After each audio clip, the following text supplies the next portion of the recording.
I think it's about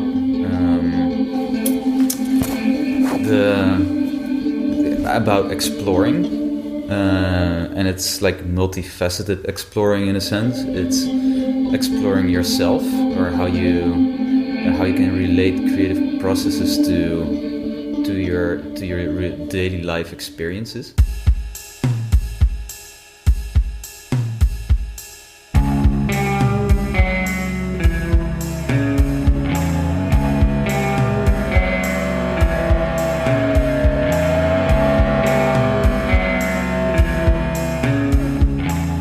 Welcome to episode 5 of Lo-Fi Podcast. I'm John Wentz. I'm recording this on the last day in the Netherlands. I'm sitting down with artist Daniel Martin, who is the sole reason I wound up at the residency here at Art House Holland. Daniel Martin is a painter and a sculptor that I met on Instagram and was a fan of his work for a long while. He has an interesting mix between incorporating sculptures into his paintings, which lends towards a mix of figurative and abstract, non-objective artwork. We sat down, we talked about his origins, how he got into artwork. I was surprised to find out it was a little bit later. He actually was doing more computer work before that, so it was a little bit later in his life that he got into painting. How he navigated not going to art school and the reasons why he didn't go to art school, and then just his general philosophies on work, experimentation, and really what creating art is to him, and all about process. And so, without further ado, Daniel Martin. All right, man, you ready to go? Yeah. Okay, welcome to episode 5 of Lo-Fi Podcast. I'm sitting down today, finally a daylight interview with Daniel Martin, who is not just an artist, but also one of the partners here in the plant in Project 1606. Which would you refer to Project 1606 as a residency or something else? Well, it's a residency project. Right. Okay. I just didn't know what technically to call it. So, actually, let me turn over to you real quick. Just give like a brief introduction. I'm sure most people know who you are and what you do, but simple introduction. I'm Daniel Martin. I'm an artist. I have worked mostly in painting. That's slowly changing a bit now. It's getting more sculptural, as I can say so. And next to that, I'm here with Santiago Pani and Daan Noppe at the plant we started on the location of Art House Holland, and we organize projects as well from here. Mm-hmm. Yeah, you're the last of the 3 for me to interview. Oh yeah, the trifecta, which I was the most busy. Santi, yeah, you're always all over the place doing a million things. So it's Santi, Dan, and you. So I want to start just a few things because I am very familiar with your work. I've been familiar with your work for a while, but I don't know a lot about your background. Like, even did you go to art school? How did you get started? A couple. I'm not a very schoolish person, so I quit every school I attended quite quickly, except for the really? What do you call it, the ones you're in from a child. Oh, okay, primary school. Yeah, when I had the ability to choose for myself, I dropped out very quickly. Really? Yeah. It's apparently hard for me to listen to other people and do as they say. Mm-hmm. Like I have a clear opinion quite early on, and then I like to execute that, and not, so that was a bit of a thing. Would you say, so from knowing you, spending a month with you, would you say, is that an attitude thing? Or, because you strike me, like, my impression of you is you're very autodidactic. Like, you work better figuring stuff out, because watching you as you've worked around here, you're very frenetic, and your work seems like it's almost half and half, searching and then putting together. Like, you're a self-searcher. Yeah, for sure. Like it's often quite abstract if people tell me something that I need to do, or I quickly formulate an idea by myself, and I get enthusiastic by that, and then I want to try it or do it without knowing exactly the outcome. And that's exactly the opposite of what happens in a school. You know, you get assignments and you have to perform the assignment as was being told by the teacher. Yeah. You know, and if somebody says something and I got my own idea with it, which I find a better idea at that moment, I want to try that. Yeah. So that leaves you in a difficult position to say in a schoolish environment. So I from early on I was actually like working for myself in my own company. And so really? What were you doing? Yeah, I didn't know this. Yeah, directly out of school, I tried to work for a boss for 2 years in multimedia or 3D graphics. Okay. But very quickly I left, and I started a company in 3D graphics with 2 friends of mine, and that's what I've been doing for 10 years almost at that point. Yeah. Oh, nice. When I quit it. Was one of them Dan? No. Oh, no. But that's the funny thing. Guys... Like he sort of has the same background as me. Yeah. That's why I thought it was him. Yeah. No. Could have been.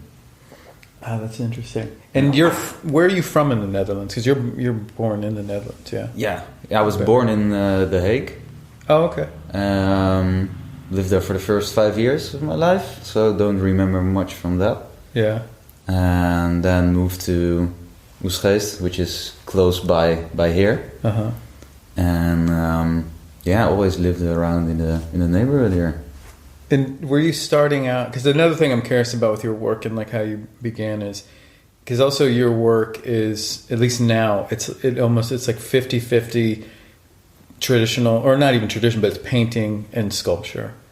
So did you start out as a painter, or did you start as a sculptor? Yeah. Did you start out with everything? Like what was... No, I started out purely painting. Actually, I first started out painting digitally. Really? Because in the time I had my own company, I was on the computer all the time. You know? And I got in contact with a lot of people from the games industry, the concept artists and stuff. So it was a logical thing to start painting on the computer. Right. Although I did before, when I was a child, paint a lot, of course. But that stopped like when I went into puberty, I guess. Had other interests, had other things to do. So that's when I had this period of 2-3 years. I really went into learning how to paint on the computer, that is. Right. But that it was also a very good period, because on the computer you can easily go back and forth between layers, and you have like the undo button. It's a lot more forgiving, exactly. Absolutely. And you're not scared to mess up. So that taught me how to paint quite quickly, actually. And then the transition to a traditional medium like oil paints or acrylics or whatever, that's only the material you need to understand. But like everything else, like composition, anatomy or whatever, everything you need to know to do painting, the whole basis you can learn on the computer. Yeah, that's right. All the formal principles still apply, so you just have to get used to the medium itself. Yeah. But man, I mean, when was that? Because there must have been some pretty archaic programs. Because I remember some of those programs in the beginning where like there was latency if you're trying to use like a pen, and the brushes weren't that great back then. But maybe actually have no. No, I think maybe I started out late. Okay, a little bit later. So you had better programs. It was not like really. I was already. What was it? It was maybe 10 years ago. Oh, okay. So the programs were a bit better. Yeah. So your whole career has been like starting in art up until now has pretty much been about 10 years. More or less, yeah, give or take. I did actually, now thinking about it, I did start painting earlier on as well, but it was always sort of on the side, and then I painted more still on the computer. Okay. But now I've always been painting a bit, but it's like me working full time is now about 7 years. Okay. So in a couple of years before, like really doing a lot of work, So let's say 10 years. Yeah, we're about the same then. Yeah. Have been doing full time for about 7, maybe 8, I think. Hmm. Is that something? I know in the States there's a lot of with artists. I think pressure might be one word, but it's also a prestige. Like artists love to say like, I'm full time. Is that a thing here in the Netherlands? Like with artists, is there a push to be the full time artist? Is that seen as a? I have no clue. I don't think about it. Like you just do. Maybe in the beginning I was really proud to say it, and now when somebody says it, I'm like, oh, poor you. For you. They know the realities. Yeah, exactly. Yeah. But I wonder, because given the history too, because how long have you been, so we're in Leiden, but actually the surrounding, I forget the geography, so Leidendorp is the bigger city and Leiden is smaller? Or no, Leiden is the bigger city. Leiden is bigger, okay. Yeah, it's like an old historical city. So with the history of it, I mean, does that play into the pressure of the arts here? I mean, you have the birthplace of Rembrandt, it's kind of, has an art history. For me personally, no. Yeah. No. But how about the greater art community? Or is there one? I mean, it's there. It's there. Yeah. I'm not sure if it the history plays a big role in it. It's sometimes fun or nice to realize for example, my old studio was next to the studio of Rembrandt. Mm-hmm. You think of it maybe once or twice a year, and then it's not a big thing at all. Oh wow, this is cool. But next to it, I'm not sure. Like of course, like the legacy is really noticeable. Like we got a lot of museums and other things in the city that are here because of the history. So in that sense, yeah, of course, there's a lot to see and to get inspired by. Mm-hmm. So in that sense, yes. Yeah. Okay. And for you, how did you transition, and why transition from digital into regular formats or mediums? Regular isn't the best word. Traditional formats. Like when you're working on a computer, you're sort of stuck in an office. Yeah. And the whole idea of being a traditional artist that appealed to me way more. Yeah, to being digital. You can see yourself as like a concept artist. Or... Well, yeah, no, but like it's also like the concept of the grass is always greener on the at the moment I could also see myself again working on a computer more. Like I crave that too at the moment. So it shouldn't be so black and white. I think I actually am going to work more on the computer again. I really feel like doing it. Oh, okay. That's what I was going to ask, if you start shifting in between them. Well, yeah. I think like it's like we always border up creative disciplines so much. So I don't know why, but like, people like to understand what somebody else is doing. But I think the most interesting things will happen if you sort of mix disciplines. Mm-hmm. It gives you different insights. It gives you way more possibilities. There's a possibility to evolve into new things. For example, if you paint and you want to try something on your painting, but you know what? If you mess up, then you can start over again. But it's a simple comparison. But you take it on the computer and you do some adjustments and see what works for you. That was not possible not so long ago. Right. And it's a big tool for a lot of artists at the moment. Yeah. So, and that's a very simple thing. But for example, I really like to use my knowledge in 3D to try things, to basically take small sculptures I make, put them in a 3D program, and keep building them into something way bigger, which would cost too much in material or time to do it in real life. Right. And you basically have the same concept or idea and the material to make this concept. Yeah. Right. So it's a way of exploring it without having the burden of like the overhead that it would cost to do that. Yeah. Is that because I was looking on your site and I hadn't seen before a very large sculpture. No, that one's real. No. Yeah, but I'm just wondering. Yeah, I need to keep you in the dark. I didn't think you inserted the people into the photo, but I hadn't seen a piece of yours that large. So Yeah. I was wondering. So was that part of the process? Was Yeah, that yeah, something no, you did that that's with? actually that's a Here it 3D is. piece. Yeah, it's that's like a piece of root I found, and I 3D scanned it, and then I played with materialization and the shapes and stuff, and so that's a real nice example of what you can do in 3D. Because if you would have to build this in real life, you need a couple of years probably. Yeah.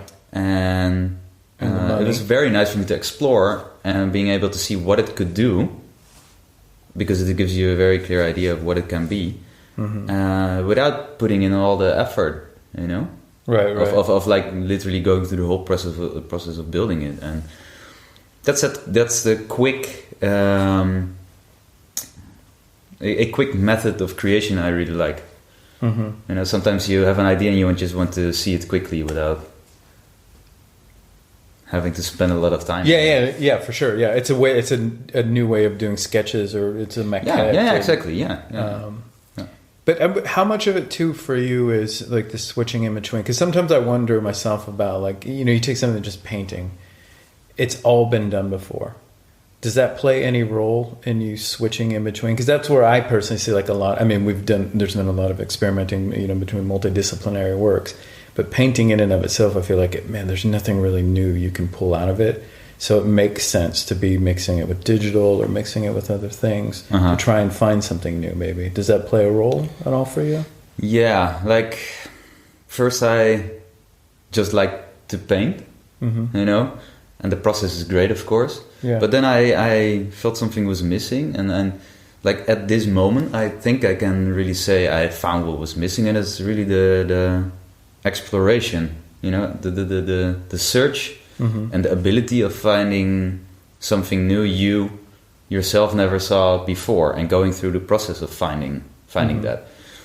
And it doesn't necessarily have to be something new or in really new pictorial language or whatever, but going through the process and understanding the process and seeing it and creating it yourself, that's a bit of exploration that was missing in my art. And I had a hard time doing that with only paint. So that's why I'm really starting to mix things. Yeah, you're starting to incorporate a lot of different materials into your paintings. Metal, wood.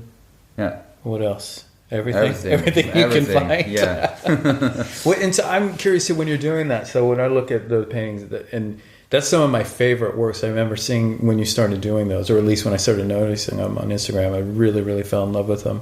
And I wondered what your thought process is, and is it more with the materials? Because you'll use a lot of them. It seems like you're mimicking the form. Like, are you thinking more form? Or are you thinking more design and composition? Is it somewhere in between? With all the loose bits and things and the glass. Yeah, like pieces. for instance, I've seen paintings where, you know, it'd be a large portrait head, but then on top you'll have, you know, these, maybe it could be wood or something that are very like circular, a bunch of circular pieces that look like it could be an abstract interpretation of the form of the head and maybe the eye, like any type of round form within the head. Is that part of the thought? Or are you just thinking purely design? It's a lot of things are based on randomness, actually. And finding patterns and structures, which are like inevitably there. You know, in everything you can find a pattern or a structure. Right. And that's why I like really loosen up in the process of creating those kinds of portraits. And the funny story is one of the first. It was a huge piece. And I had a couple of people over in my studio, which I basically told, like, hey, here's paper or canvas, and here's paint. Go paint random stuff for me and make splashes. Do whatever you feel. And you saw people starting out really really small. They were scared, you know. So I threw in some wine, and then they started like making nice splashes and stuff was going on.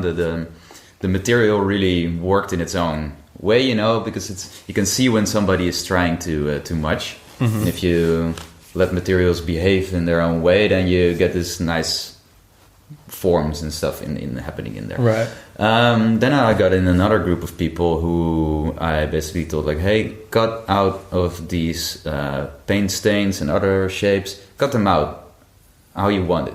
Okay. And so I got like this two groups of people who were doing something for me on not the same day. So it was the involvement of more and more people. Then I was left with a lot of loose bits and pieces of different colors and things, and I really tried my best to make a composition out of it. Yeah. And because I painted a big head first, realistically, and then on top of that, I was trying to make a composition with these loose bits other people made. Okay. Because I wanted to lose more control about what I was doing. Right. You know, I always saw when I lost control in a painting and I did something, it would turn out always nicer than I was trying too much. And actually the same thing happened with that big piece, because I tried and it didn't work out. And at a certain point I was like, okay, you're trying to lose control, but now you're trying to piece these bits together, and that's about control. Right, so I picked all the things up and I literally threw them over my back, and they landed. I'm like, damn, this is nice. Yeah. But because it was such a big piece, so many loose bits and papers, I took a photograph of it, and I cleaned it up a bit, and I had this picture on my computer, which looked like a finished piece. Right.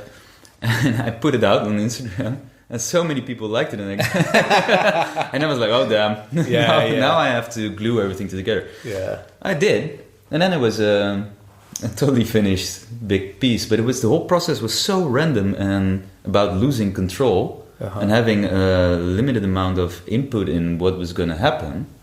And that was basically a big realization for me that a lot of things we as humans do, and specifically artists, and that's what skill is about having control over creating something. Right. And I really wanted to explore having less control, only setting a couple of borders in which you are going to do something, and then let a lot of things just happen, and then sort of curate afterwards about what you do like and don't like, and then deciding, okay, this is going to be a piece or not. So the bulk of your process is actually pursuing that randomness. Yeah, for sure. Because like all the materials I use, all the things I find, they come from everywhere. You know, I've noticed. Yeah. No, and it's like I'm actually in the process now of structurizing it a bit more. So I get libraries of certain materials, libraries of certain shapes. So I can... just in organizing the materials. Yeah. Because I had too many boxes of random stuff. Yeah, you have a lot of stuff. Yeah. Oh, you haven't seen half of it. Yeah, I'm sure. No, so I'm in the process of like seeing how I can, I call these things elements, you know, to how to sort of structurize it a bit more and see how I can tie it to a concept, more or less. Okay, so today I'm going to use these shapes, these kinds of material, and I'm going to do this and this and this with it. And then within these borders, play around and see what happens. Right. Yeah, you need constraints. Yeah, you need because like the last 2 years or something, it was too much about having no constraints at all, and then you can get lost easily. Yeah, I always loved the. I remember a long time ago reading about when I got really into Chuck Close, and how he made one of his first those airbrushed large heads, the photoreal ones. And it kind of was in that same vein where he had too much, he didn't know what to do, there was too many options, so he decided, okay, I'm going to lower my parameters. And he gave himself 2 colors, black and white, one medium, which was the airbrush, and then I'm going to do a large portrait. Like, that's it. Yeah. And that's what came out of it. So it seems like for limiting, for a lot lot it's a nice way. It's a nice way, but it's also like why I didn't want to do it, because it's like... creativity is for me about association, you know, like, and anything, a lot of stuff to associate with, or then you can truly create, or at least it was my idea. But it's also a good way to go nuts. Yeah. So in that sense, I think it's almost inevitable to have to put up some constraints. For sure, yeah. And what I find interesting too is listening to you talk about this, and maybe I'm just viewing it wrong, but what's interesting to me is you say like in school it didn't work out for you because there's too much control by somebody else and you needed the control. But actually when you have control, you look for more randomness. Yeah. So you look for less control when you have control. Yeah. What's that all about, man? That's why I say art is exploration, because it most of all is a sort of self-exploratory thing, for me, because I'm trying to make sense of myself, because I'm so chaotic myself. Yeah, it seems like a weird contradiction, though, that makes sense to me, is that your way of having control is actually having less control. Yeah. Yeah, but now I'm in the process of getting more control about what I do. Just a little bit. Yeah, because I still agree with my old way of thought, but like I said, it becomes too difficult to come to and that's the problem with being a professional artist now, is you have to come up with products, more or less, for sure. and if money was no issue at all, then it would be great to have every option available to you, because then it was truly about playing and exploring. But now you have to come up with end results. It is a necessity. So how do you? I'm curious then, with that type of, because your process is very exploratory and for lack of a better term, playful. How do you navigate that landscape then, where art and commerce meet with your methods? Is that part of the tightening up too? Is you kind of have to have a little bit more of an end game? I'm a bit too stubborn about it. You always, no matter what, you always have these lucky hits with pieces that are like commercially viable too. So that's basically, I live off those. And the rest I'm still just playing. Nice. So you've kind of created two separate tracks for yourself in a sense. Yeah, but it's really like it happens by itself. Okay. And it's I rather not think about it too much.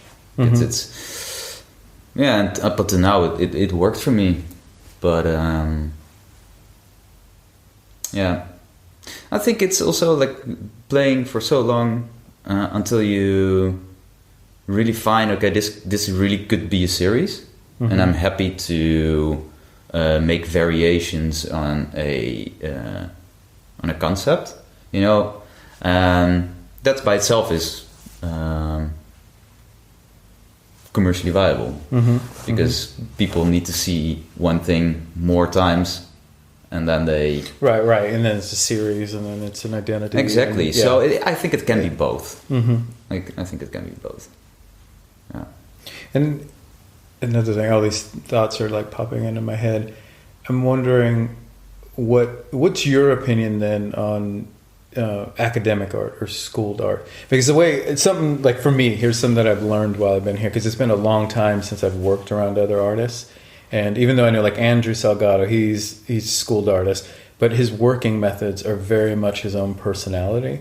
And my experience with going to an academic school is you're stripped in a sense of your own personality. And so I feel like a lot of artists, you're spending, if you want to get a voice, you pursue all that time after school trying to forget everything that you learned. You know what I mean? After. Because I don't feel like I myself, like, for instance, what I'm trying to say is, like, when I watched you and Andrew work, you guys work how you are as people. Like, Andrew's very energetic. He has thoughts just like that. He's very chatty, and that's how he works. He's just frenetic, paint for like an hour, and then he steps back, maybe takes a quick breath, and then attacks it again. Like, he almost attacks his canvas. I've watched you, like, you walk around from studio to studio. You have like maybe 5 projects going on at the same time. Then all of a sudden a car pulls up with a bunch of stuff that you're pulling out of the back. And the next thing I know, you're gluing it on a canvas. And it's just, for me, like, so much chaos. But I think that's the better way to work. It's your personality. Like, it strikes me how you are. So do you have any negative views on like academic schooling? What's your feeling on that? It's mixed. Yeah. like what you said, like breaking somebody down and rebuilding somebody. Like it can be both a good and a bad thing. I think it's necessary in order to let people think, because otherwise people quickly get lazy. You think from 16, you're 16 and you think, okay, I got my style or whatever it is, and I'm gonna do this because this is me. That's probably not true. Right. And that's the good thing about a school that is telling you like, hey, quit that thing, try something else, and that pushes you into a corner where you have to explore other options, because that's how you learn. Right. Because otherwise you're in this linear path of thought, and I don't believe that's good for art. But school comes with teachers who impose their ideas on you, and that can be quite a negative thing, I guess, because if somebody tells you in a way you're doing something wrong, and it's a how do you say, it's like presented as a truth, like a teacher telling you what you're doing is wrong, that's not true, of course. And it's like a very opinionated approach, because it's one person who supposedly knows better than you telling you what is right or wrong. Yeah, it's a singular point of view. Yeah, sure. Okay, you got more teachers, but still, like I can imagine you leave a academy sort of brainwashed by your teachers. Yeah, I think that's exactly what happens. Yeah, especially if you're there for a longer time. Yeah. So if you do realize it and you have the ability to break that down again after school and start thinking to rebuild that in your own way, but with the knowledge of what needs to be done to break yourself down in order to come to new things, that can be very valuable, I guess. Next to that, you got classmates, you got a lot of people who are into creation, and that can be such a big motivation and inspiration. Yeah, it's priceless. Yeah, I think that's the most important thing. That's the sort of community aspect about it, which is very necessary, I think. Yeah, absolutely. And I think it's also the first thing that gets lost once you're outside of it, or if you're doing it on your own, obviously. Yeah. And you definitely crave that. It's where you learn the most, I feel like. Yeah. So then, to put you on the spot for a second, what would you say? Because I'm sure you get this at times, like through your website or whatever, because I get it all the time from people starting out or kids starting out, and they want to know, like, I want to get into art. Should I go to art school? I would say yes. Really? Oh, okay. I'm kind of surprised. Well, I like, yeah, it's difficult. Like but with a big but. Yeah. If it's really clear to somebody going into art school before they go in that they will be leaving without any knowledge about what the art world actually is. But with the knowledge, like, they shouldn't take on everything the teachers say as a truth. But that just to keep your ears open and take as much from it as you can, and learn from your fellow students.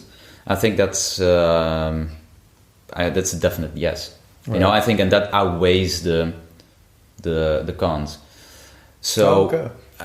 I do think so, but the problem with academies is people go in there and they come out and think, okay, I'm an artist, and then they're in this black spot, like, and now, damn, that's why so many people quit, because you're basically left in the dark. You don't know what to do next. You lose all your you lose your community, you lose, you don't know where to turn to in order to be somehow financially successful. That's difficult. Yeah, and I honestly don't think, because another debate that I think a lot of artists go through is that, or the complaint is that art school doesn't teach you about the art world or the art business, but I also don't think it can. I mean, it's such a lawless, like, marketing. I would say you should have like a 2-year academy and a 2-year art world class.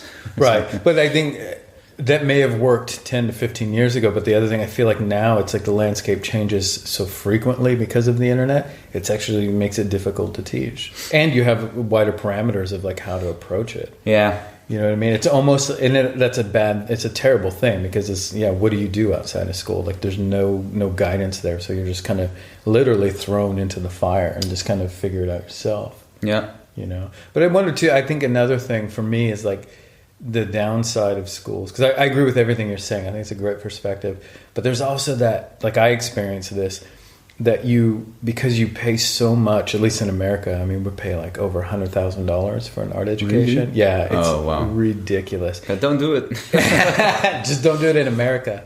That when you come out, you've automatically attached that amount of debt to the price of your education. So you're like, the way that I'm working now is worth $100,000. So I am not going to change. You know, that's so bad for creativity. Yeah, you know? it is. Like You're scared. Yeah. You're really scared. I paid this much for this. Like, this is what I'm going to do. Because I remember at a point for me in school thinking it really changed what I thought art was. And after a while, I'm like, okay, so making art is just going to be painting naked people and doing still life paintings. Like, that's what it is. Because I went to a traditional school. Yeah. You know, until I was reintroduced to guys like, I remember Gerhard Richter was one for me that kind of helped me break out of that mold. Yeah. Yeah, okay. Then it's a definite no. Well, what would it cost you here? Is it a free education in the Netherlands? Compared to that, yeah. Comparatively. I know. I think it's what is it, like 2,000 a year? That's it. It's government subsidized. That's amazing. Yeah. That's amazing. Yeah, and I think. Yeah, you didn't do it, but that's what I've heard from various people, and that's another reason why I thought it's interesting for me to do something like this as a podcast. Like, I think a lot of people aren't aware how much more affordable I guess you could say the education is in most of Europe as opposed to the U.S. And in the U.S., the other thing is you'll pay that $100,000 is usually just for your bachelor's degree, which is almost useless. You almost need to have why do you need a degree anyway? Yeah. Well, I think most people just want to teach. It's more of a stable income. But it also really depends on what you said. Like you went to a more traditional academy. True. You know? Yeah, and it depends what you want or want to explore. Like in your case, like it probably helped you a lot to get the traditional classes, or not? It did, but in hindsight, like for me, if I could do it over again, I wouldn't have gone where I did, because that was never the art that I liked. Like I entered that school basically on a whim, and then I just stuck with it because I was invested. But by the end, I forgot the art that was inspiring to me beforehand, and it wasn't. Chardin and Sargent, all that stuff was not what I was into. So but hindsight's 20/20. So then how did you come about forming the plant, and then how did you get associated with everyone here Good at the bridge. art house? I'm good at the segue, man. Basically, the craving for having that community, like you would have in an art academy, like all the people around you, because reflecting upon what you do and talking about it is so valuable. Yeah. And like I've been stuck in my own studio for I don't know how many years, but for a lot of things it's good to have a bit of solitary time. You have but you get stuck very, very easily. Yep. You can have great flows, but if you're stuck or want to explore more, it's so hard to do by yourself. Yeah. And it sometimes only takes a simple conversation with somebody else to give you the kick in the butt to just go do it. Yeah, or just see how somebody else works. It's a very valuable thing. Yeah, I know, and that's, especially for me, that's a big thing here, to see people work, and I'm like, hey, I can use that. How you get materials? So don't take it too literally. Maybe a technique, but of course. No, I mean materials. I know. I steal a lot from all these guys here. Like, just take it. Wouldn't be the first time somebody's missing something and it's stuck in a painting of mine. Right. Yeah. But that's. I met Dan first through Instagram. Everything happened through Instagram. Of course, yeah. Of course. And we just went out for a beer and we had a great click, and we both had something like, yeah, let's meet up more often, talk about things, and do some stuff together. And it became more and more and more. And before I knew it, Dan was working in my studio.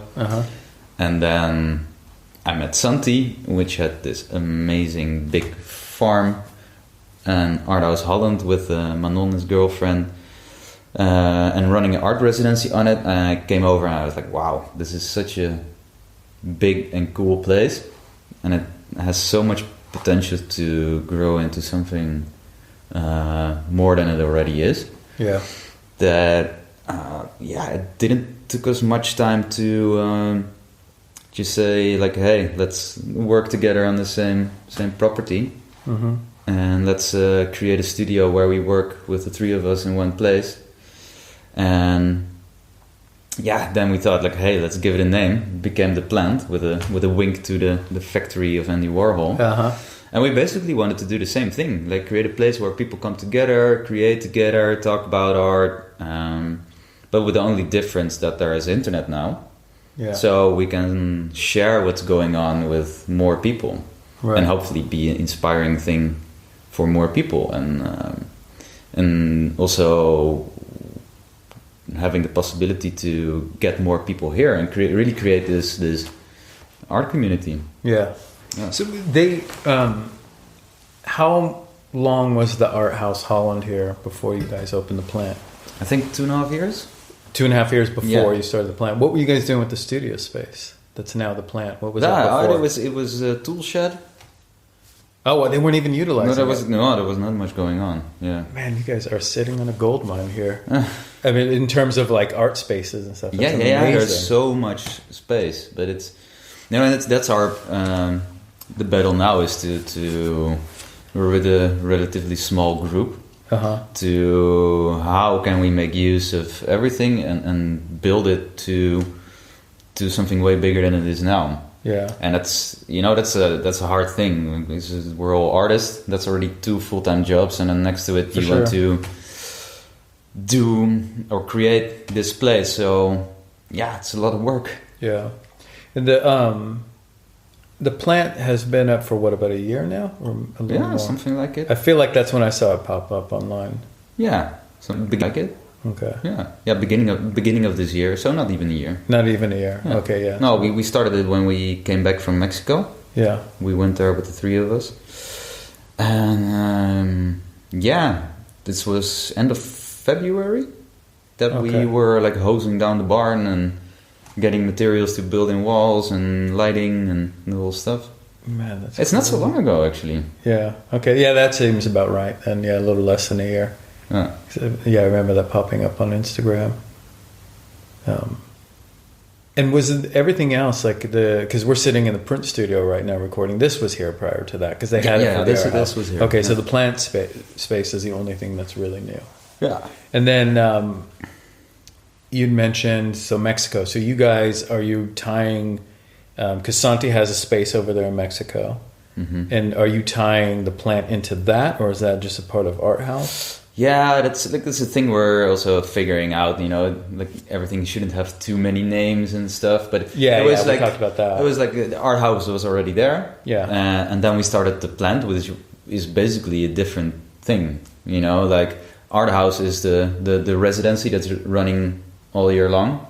Everybody can apply to it, and that's been there for 2.5 years. And the plant is really more like an initiative by me, Dan, and Santi to be able to start project, but also like sort of exhibit with the 3 of us. We sort of it's not a collective, but it sort of is whatever. It's we have to put. It's an unintentional collective. Unintentional collective. Yeah, initiative. Like we really start to work together. We just had a show with the 3 of us in Rome. Yeah. And there's all kinds of things happening with the 3 of us. Yeah. And next to it, it's a great thing to start projects with, and that's like the 1606 project was a direct result of that. Of the plant. Okay, yeah. So how did that come about? How and why? I think would be a good question. Well, what I used to do was, and that's how I got to know the guys too. Is like make lists on the computer of I was tracking like who liked my work, and if I liked their work, I would write down the name under the city they lived in, and then I make huge lists. And if I had more than 5 artists in a city anywhere in the world, I would buy a ticket and fly there and have drinks with. Oh, that's cool! Really? Yeah. Wow. And so that's how I got to know quite a bit of people, and then I was contacted by Paint Guy to do a takeover with them. And then at a certain point, it just popped into my mind like I have these 3 things. I have a lot of artists. I'm living in Leiden, a beautiful city in the Netherlands, which has a lot of history and cultural landmarks, which you could do, which is really inspiring.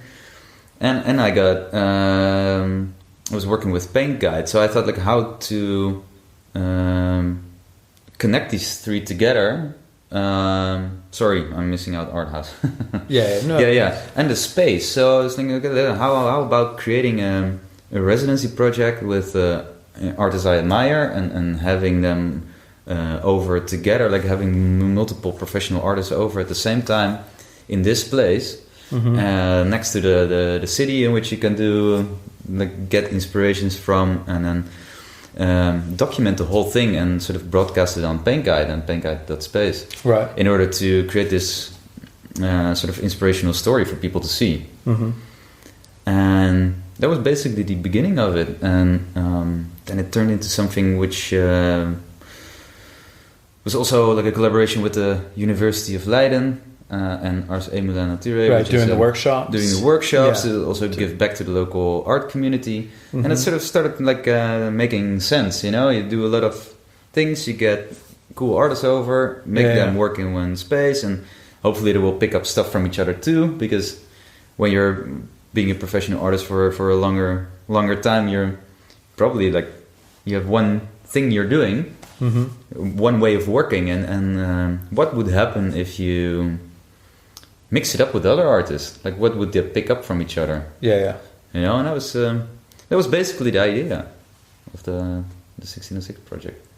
And that's something you plan to continue. What is that, an annual thing? I really hope so. I think it's all about like creating an energy and preserving it, so something keeps on going on, and it happens annually. And it's also like if this keeps on going, it would create worth, value for this place, right? For the plant, for the plant, for art house, for you know, and that's I think that's is an important thing for creating what we want here in the future, you know, like building all the barns into art studios and basically creating this international art hub of people coming over and doing stuff and going back, but leaving behind knowledge and skill. That's amazing. And then you'll have the connection in Mexico.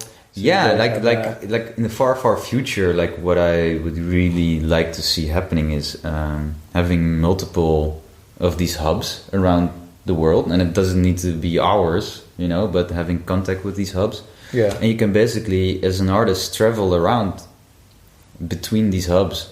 And every time meet new people, learn new things, and being in new cultures. I think that's a really inspiring thought. It is. And especially, I mean, for somebody come from the U.S. where we tend to be in our own little bubble and not travel at all. I think most artists don't get the opportunity because of the cost. And I think it's, of course, it's extremely beneficial.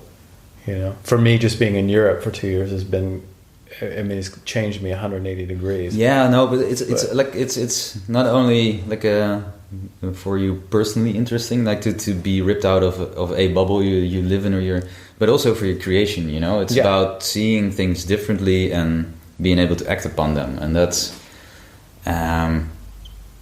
I think that's in a human's life one of the most valuable things, the change, Right. the ability to see something from a different perspective and incorporate it into what you do. Right. Does that have been, and I assume that's been your experience, just moving out of like the atelier where you were by yourself and now working alongside with Santi and Dan all the time. Has that opened you up a bit, seeing their processes and... Yeah, for sure. Yeah. No, because that's like a perfect example of everybody still in their bubble, and everybody does what he or she has been doing for, I'm talking about the two guys now, what they have been doing for all the time they're creating. And that's something totally else than I'm doing, you know, even though the outcome can have similarities in what we make sometimes, but sometimes, you inadvertently but take like the from process somebody. of what somebody is doing, you just have to look at it and like, I'm gonna try it. And then sometimes you get nothing from it, but other times you really incorporate it into your work, or at least like I really do. Like I love, like, and I call it stealing.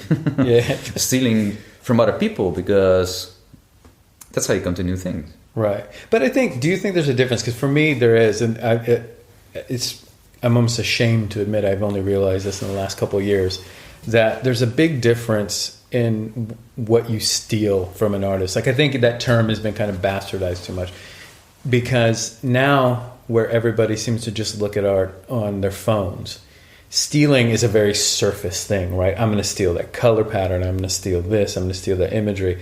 But when you're working alongside artists, it's different when you steal process, I find, because the outcome will still be different because you're you. So, for instance, if I was to go like, okay, I look at your process. You're, like I said, to me, what I've observed, you're all over the place. You don't stand, for too long on one project. You're working multiple projects. You're finding things all over the place. If I was just to take that process and do my own thing, the work still wouldn't look like you, but I've gained another form of process. Yeah. Whereas if I just look at your work, like on your website, I'm like, oh man, I'm going to go put a piece of wood on a painting. There you go. I got a new idea. No, and that's a very nice observation, because I think that's totally the case. What is really valuable about these projects or residencies in general, or being able to be inside somebody else's process. And it's also a difficult thing, like if you've been doing something for a long time, it's hard to adapt something you see, because you're it becomes a habit. You never know. You never know what you might do different, and that possibility is already a big positive. Right. Yeah. And as you say it, like stealing a color palette or whatever. Yeah, it's Yeah. Well, it's just part and parcel to, I think, how we experience art now. It's just when because we've all noticed that, like on social media, you see something become a trend on there, and it's a very surface level of doing things. It's really, But the process is so much more exactly, important. and that's what I really wanted to explore with the project is, okay, what would happen if you can somehow make that more insightful, because then the whole social media becomes valuable again. You get this sort of more authentic story of creation. Of what artists do, and look behind the scenes, and instead of like having the same image over and over again. Right, because that will bleed to death quite quickly, I think. Like, where's the art in that? Like having a sort of reproduction of the same aesthetics. If you can make that process a bit more insightful, I think that's really valuable. Yeah, I totally agree. So with the end of the project now, we're on the second to last day. Did you get anything out of it? I mean, I don't know, that sounds like such a corny question, but like, what was your experience with it? Because I know for me it was a very eye-opening thing, being here for a month. But what was eye-opening was not what I expected. Like, I had something in mind, like what I was going to get out of it, but it was something entirely different. Yeah. Was that similar for you? Being the first time that you've done this? Yeah. Like, there's been such a learning experience on what... because what we've just been talking about, like making that process more insightful for other people to see, that's something that did it happen enough. Like we got a lot of pictures on our Instagram, and we showed people what was going on. But I really would love to make the processes and those kind of things way more insightful for people to follow and be able to see. To be able to see online. Yeah. Okay. And I know, but like next to that, it was so amazing to see all you guys work and see what you were doing, and and it was also like a really, really busy period. So you guys had a lot going on with shows and everything was busy. It was crazy. So like that's I didn't pick up as much as I wanted. I was running around too much. Mm-hmm. That was also that is a big learning experience for me. Like to sort of, if it happens another time, to really make more time free in order to soak up everything that's going on. And also, But I wonder too how you would portray, because like for me, so I understand what you're saying, like being able to communicate with other people online about this idea of process and what you could get out of it. But like my experience, like I definitely did learn a lot. It was really amazing actually. Because I was doing since I've been here, I've been doing another podcast with a friend, his podcast. And so he's asking me a lot about the residency.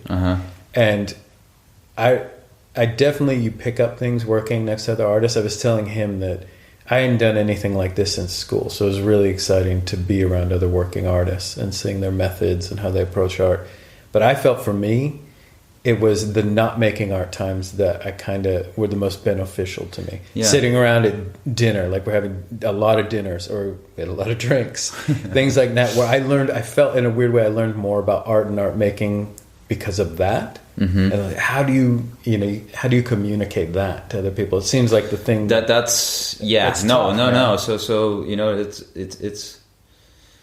it's a portion of what happens here, of course, because like here you get a full, total, immersive experience in that sense, and that's the best thing ever. And you that's impossible to communicate through the internet, right? Yeah, So I would definitely say to people, go jump on a residency program somewhere. Because it's depends on the residency, of course, but it's totally worth it. Yeah. So then after this, what do you have next? You got shows coming up, or? I got a group show coming up the 8th of November. That's almost already here. That's next week? Yeah. Where's that at? What is it? It's a place called Oude Water. It's not too far away from here. Oh, okay. Nice. It's a big group show. Yeah. So, and then with that same gallery, we have applied to Art Rotterdam beginning of next year. Yeah. That's is one of the most prominent art fairs in the Netherlands. It would be really great if that. Oh no! What's the art fair? What's it called? Art Rotterdam. Art Rotterdam. Okay. Yeah. That would be really cool if that happens. So nice. I'm hoping for that. Got a couple of things lined up, but we're not 100% sure yet. So everything's a little nebulous. Yeah.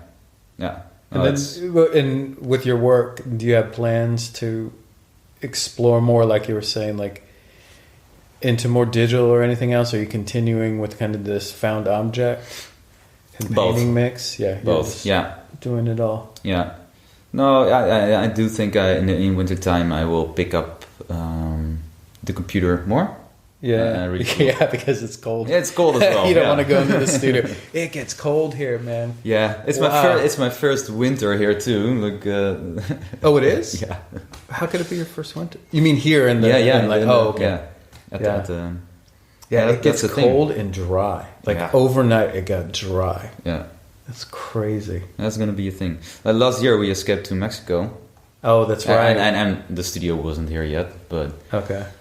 That should be an annual thing too. Like just go. How many months Mexico. were you there? What, last year? In Mexico, yeah.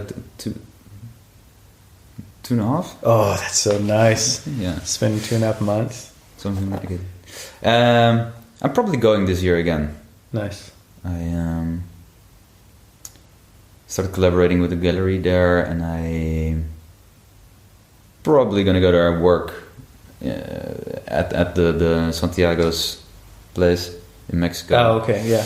And create new works and bring them over to the gallery, and then skip a bit of wintertime here. Yeah, I don't blame you, man. It's really brutal here. Yeah. If you can be in the sun. It's fun up until like the New Year's Eve, you know? Oh, then it gets really bad? Well, no, the January and February are just depressing months. Here? Yeah, before you have Christmas and funny lights. Oh, I see what you're saying. Yeah, then it's just nothing but cold. And nothing to look forward to but spring. Yeah. Yeah, okay. That makes perfect sense. Yeah, Mexico definitely is a good getaway. Yeah. Cool, man. Anything you want to throw in at the end? Whew. We're on a good hour. Really? Yeah, that was an hour conversation. Goes by quick, huh? Yeah. Oh.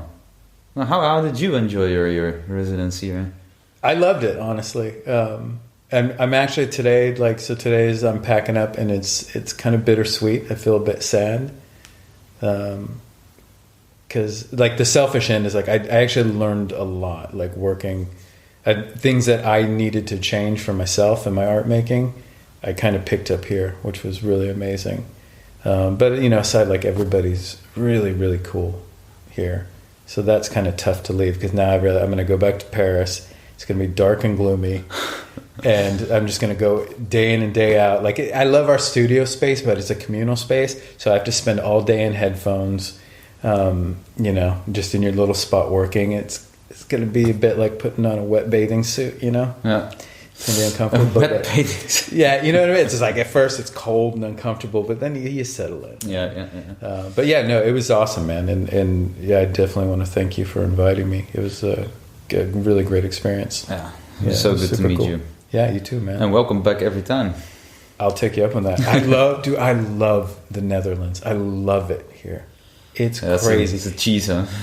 The cheese is good, but I don't know what it is and especially Leiden. Like I think I was talking to Manon about that. And like I don't like small towns. I was actually worried about it coming here because I need to live in cities and it gives me the energy to work. So I was really afraid that I was just going to come here and like sleep all the time and be depressed. Yeah. It's usually what happens when I get to nature. But like the first time I went biking around the city center, I was like, dude, this is where I want to retire. Like Leiden is the place where I can see him. Like I just want to be old, eating cheese and painting and taking naps. Like that's the life, and then die. I'm good with that. Maybe a little show every now and again. So yeah, I love it here, man. So it's a perfect ending, I think. Yeah. So thanks a lot. I cannot do that. I cannot top that. sorry, I took it over. No, it's perfect. Oh man, but yeah. So thanks for everything, man. Thank you so much. Cool. And we're done.